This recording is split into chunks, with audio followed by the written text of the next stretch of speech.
Hello guys, so today we're going to be doing section 3.9 of IB Business Management. It's an HL only section, so if you're an SL student, then you don't have to watch this video, you don't have to study this chapter section, so let us begin. So if you like these videos, please like and subscribe so I can continue making them. If you have any questions, please comment down below. So for this chapter, we have quite a few definitions that you need to know because you'll be asked about them in your 2 marker questions, and we're going to discuss a lot of the advantages, disadvantages, and etc. So let us begin. So firstly, we're going to be defining budget. So what is a budget? Basically, a budget is a quantitative financial plan that estimates a revenue and expenditure, meaning spending, because expenditure means spending over a specified future period of time. So what does that do? It helps set targets and align with the main objectives of the organization. Because again, you always need to be providing context regarding the case you're talking about. So if you're like we're solving any past paper, any exam, or your actual exams, you have to make sure that you always provide context about the case you're talking about, or else you won't get your full marks because this is part of IB Business Management. This is what the syllabus wants you to do. You have to be able to apply the content and context together. They enable specific allocation of resources over a period of time. A budget holder. Basically, a holder is a person involved in the formulation and achievement of a budget, basically, the creator of a budget, technically. It ensures that specified budget allocations are being met. Okay, so they ensure that the specific budget allocations, basically, the business has this much financials and they're able to pay this much money for it. So now cost centers. So cost centers are a section of a business where costs are incurred and recorded. So remember, two things. They're incurred and they're recorded there. Cost centers allow managers to collect and use data efficiently and effectively. Businesses can divide cost centers in some of the followings by department. So whether it's like the marketing department and the operations department and the HR department, or it could be by product. So this, let's say they produce handbags, so the tote bags by themselves, the mini handbags by themselves, okay, and by geographic location. So basically maybe by branch. So Canada by Canada alone, US alone, Mexico alone, for example. So now the profit centers. So profit centers are a section in the business where both costs and revenues are identified and recorded. So they identify and record both costs and revenues. So the difference here is that costs is just there for cost center, but for profit center, it's costs and revenues because again, we do have profit, it's total revenue minus total costs. These sections allow business to calculate how much profit each center makes. Profit centers enable comparisons to be made to judge the performance of various sections in the business. It can be divided in the following ways: by department, by product, and by geographical location. The role of cost and profit centers. So it aids in decision making. So the cost and profit centers help in providing managers with financial information about different parts of the business. So here they get to know financial information about different parts of the business, what's going well, what isn't going well, what needs support and supervision, what is good to go, what's being managed well. This information can assist managers to decide whether to continue producing or discontinue products with high costs which make little profit.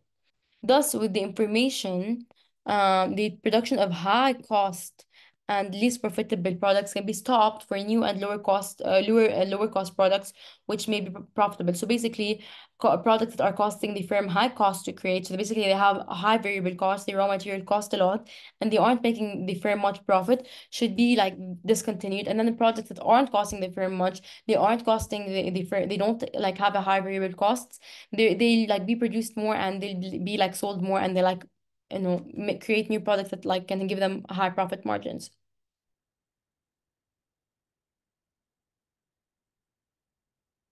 Okay, so budget accountability. So basically, cost and profit centers can hold specific sections accountable. So basically, it's poor performing managers who can be held for bad in to be held accountable for inefficiency. Or basically, maybe the workers or employees can be demotivated, so they aren't really working as efficiently because they are understaffed. So there's so many things that could be wrong depending on the business. So again, a lot of this has to be doing with context because again, remember, when it has to do with words, when it's not financial, when it's not numerical, then there's a lot of context going into place. Here you have to focus on paper 2, section B, right? So then tackling problem areas as well. So cost and profit centers can be like they can be a sign, they can be an indicator of something going wrong in the business, and a lack of efficiency. So yeah. Then you have benchmarking. Benchmarking is basically comparing the performance in various cost centers and profit centers in a business, which can help in the areas that are most to least efficient. So they see, okay, so these areas are going efficient. So what are we doing right in these areas so we can implement them in the other areas that aren't going well, in these areas that are suffering a bit, in these areas that aren't having much better performance. So we're going to see and we're going to compare and we're going to be able to make these changes, right? So now we have problems of cost and profit centers. So there's indirect cost allocations, meaning that indirect costs such as advertising, rent, or insurance are difficult to allocate specifically for cost centers. So now I'm going to explain. So basically, let's say the cost centers are divided by product, right? You can't really divide the advertising for the brand. If you're doing marketing for the brand, if you're hiring an agency to basically do above the line marketing, above the line promotion for the business, you can't really divide this based on the product. You can't really divide it based on that, right? Or if you're doing rent, you can't really divide the rent on the entire on the like profit and cost centers, right? And the insurance as well, right? They're all difficult to allocate specifically for cost centers. They may be allocated unfairly, distorting the overall business performance, right? So it may be unfair. They may allocate them in an unfair way, or if they're doing them based on like branches, for example, the maybe the online advertising that they're doing and they're paying for isn't being allocated specifically. So external factors, so factors beyond the control of the business, maybe it may affect specific cost and profit centers differently, right? They may be competition in one center more than the other. For example, another, let's say this brand produces bags. Another brand produces tote bags. So the tote bag cost center is gonna be in competition with that other brand that's really trending. So that might affect it specifically depending on these certain external factors. So there may be competition in one center more than another. So really depending on the products trending in the market and what's really there in the market, what's produced in the market, thereby influencing the performance of the cost centers, experiencing greater levels of competition. We have center conflicts. So some managers could consider the performance of their center superior to other centers, thus leading to unhealthy competition between the centers of the firm, where the firm's resources and the lack of sharing vital information. Staff stress. So the last thing could be um, staff stress. It can basically lead to staff motivation. I mean, staff demotivation. If the staff lack the right skills, then it may be very stressful to the manager of a cost and profit center, meaning if these employees they lack the skills, that could be very stressful for the manager of the cost center because they're going to have to deal with so much. They're going to have to follow up with the employees, which could be really stressful. It could be a really daunting task. It could also motivate the manager themselves. So I just wanted to like just talk about center conflicts because I didn't really acknowledge it much when I mentioned it. Basically, what happens that each manager will want its like cost center to be doing better than the other, so they could get recognized and they could even like get some bonuses. So they could end up really sabotaging one another, or it could just like really ruin the corporate culture of the business. So say corporate culture, I think it's a really good keyword you can incorporate here. So yeah, we can talk about that. Now let's talk about constructing a budget. So this is actually a budget constructed by the IB business department. So they have this in their guide. Basically, this is how it comes. So we're going to be talking about this because it's actually one of the most important, if not the most important thing in the whole entire section. Basically, this is the budget and actual figures of the variance analysis. If you want me to be solving a variance analysis, I've already solved one. I can put the link down below. So if you want that, please tell me. But basically, this is firstly you're right in the beginning, like as a title, budget for whatever like the business is called, whether it's called Jill's Jeans, so whatever it's called, LTD, for the year ended or the period ended, and then you put whatever year it is. So you put all figures, and it doesn't have to be in million, like whatever the case gives you. This is based on the context, not the content. Then you put like income, expenses. This is something they usually give you. Like you don't have to do this. But then, for example, you have budgeted figure and actual figure. The budgeted figure is really what's budgeted. So what they think is gonna be the number. So for example, sales revenue. Let's say the sales revenue is less than anticipated, like it's shown, but then they ended up selling more units, so it's 520. So the variance is 20F. Why is 20 F? F means it's favorable. F means it's something good for the business. It's something positive for the business, right? So it's 20 F. That's positive. Because when they make more sales revenue, because sales revenue is basically price times quantity. So when sales revenue increases, it means either, like in this case, it's the quantity that increased, meaning that they sold more. So once sale revenue increased, then profit increases because profit is sales revenue minus costs, right? So that means that profit is gonna increase. Interest earned. Interest earned is what used to be was budgeted as 40, but turns out to be 35. This is five adverse for the business because this is something negative that happened for the business. So if it's for the business's advantage, you put F. Okay, so F is basically favorable. Right?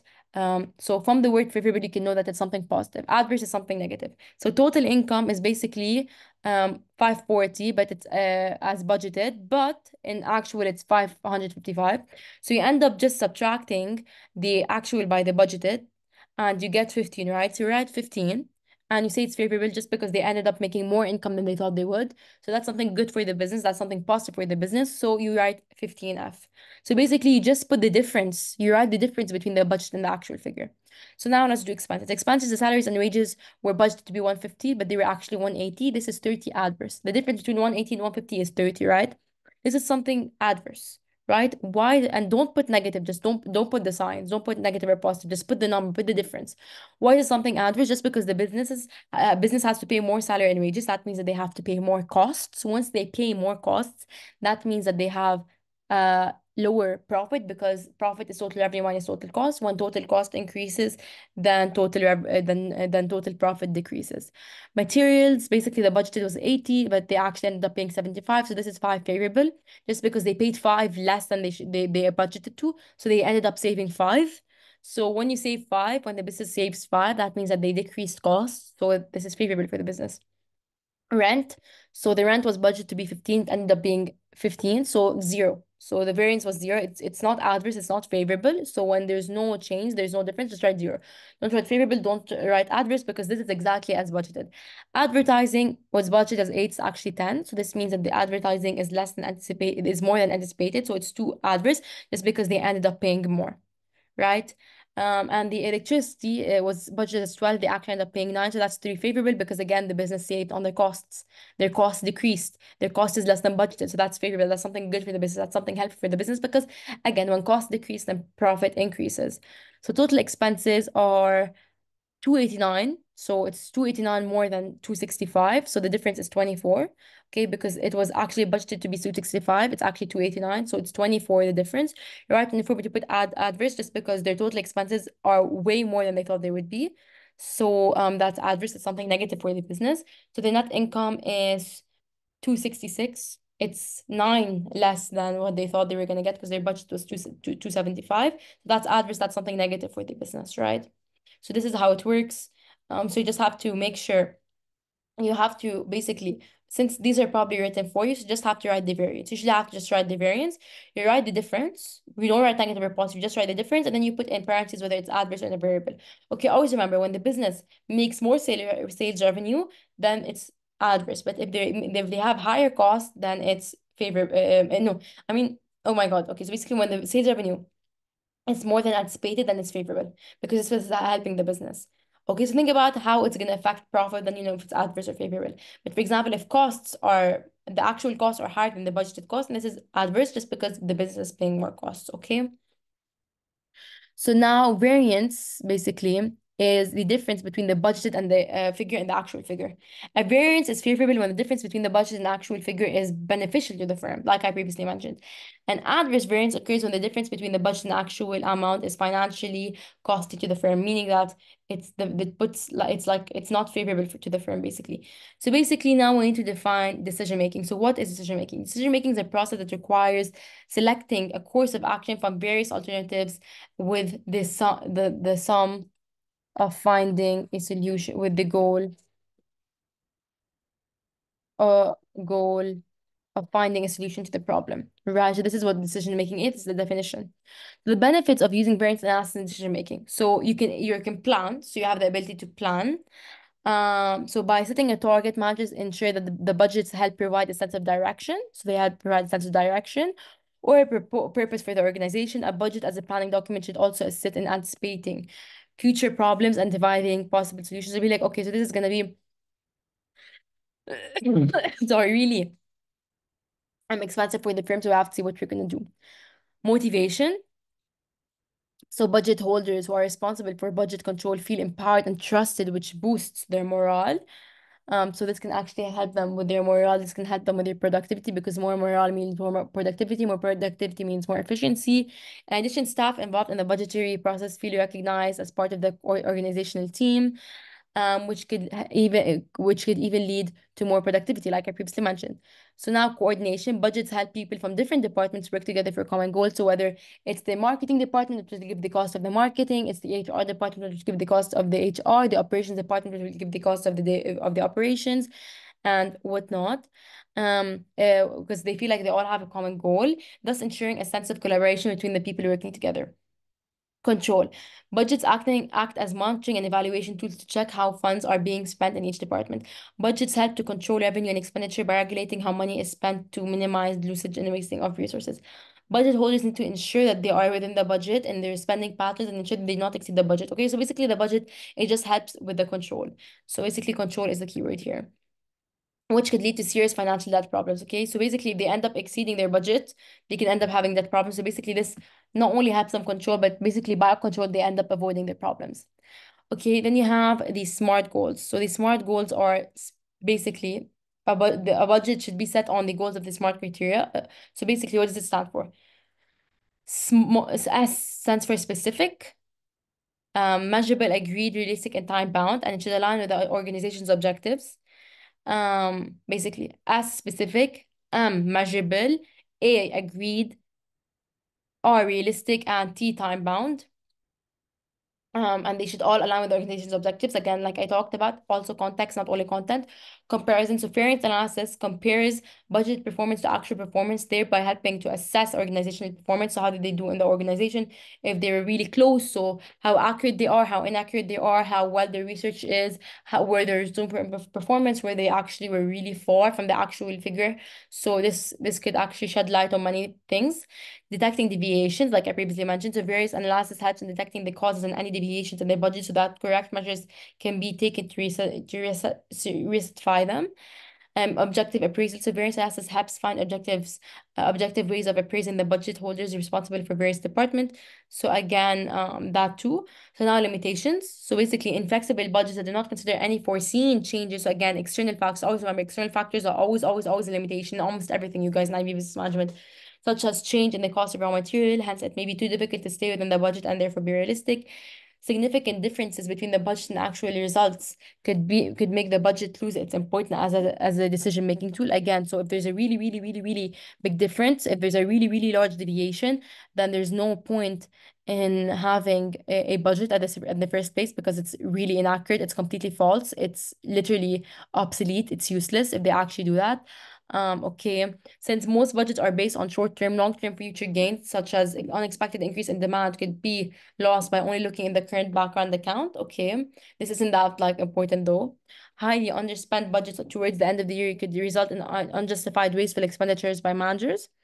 And the last thing is setting budgets without involving some people could make them feel excluded and resentful and affect their motivation levels if like a lot of people in the business aren't being affected, aren't being included in the decision, their input is not being taken into consideration. This might cause resentment. So this is it, guys. Thank you so much for watching. The most important part in this section is to actually know how to budget this, how you know how to draw the budget, and you don't have to draw, you just have to know the variance. I'm gonna put the video down below if you want to understand more the variance where I actually solve a past paper with variance analysis. Thank you so much for watching. I hope you like it. Bye bye. Please comment down below if you want some private tutoring. You can always email me, and you can also do my Google Classroom. The link is down below. Thank you so much, guys, for watching. Bye bye.